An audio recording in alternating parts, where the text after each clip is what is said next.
Não tenha pressa, porque vamos demorar. Venha comigo na minha vida de força, e a sua vida seguirá onde está. A minha vida está aqui na minha pasta, pra começar é melhor que a sua. A minha vida é que eu não volto atrás, com muita frente quero conhecer a sua. Vamos abrir as nossas vidas na ensaios. O 115 tem mensagem pra você. Ele nos manda contra a idolatria. Ao seu vigário você mesmo pode ler.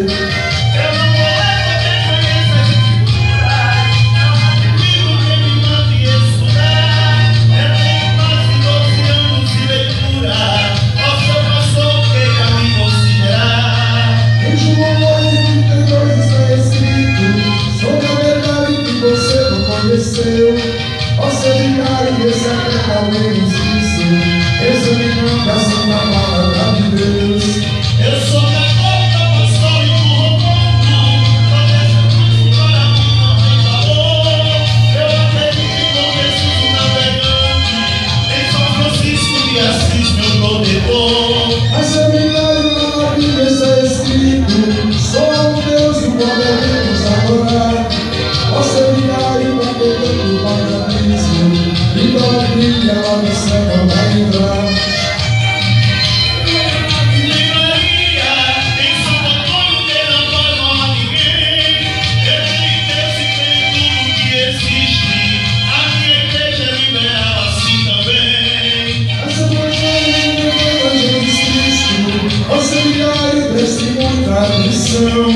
Você que é aprofundado em romanismo e não conhece o valor da salvação. Jesus é bom, Ele é transforma e está conosco, está mirando pela nossa salvação. E lá no céu foi preparar-nos um repouso para todo aquele que alcançar o seu perdão. Não foi Antônio que morreu lá no Calvário, não foi Francisco que nos trouxe a salvação, nem Benedito perdoou nossos pecados, não foi Maria que nos deu o seu perdão.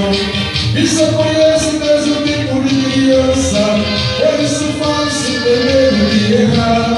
Só Jesus Cristo é perfeita segurança, ao seu vigário cuide e se concentrar.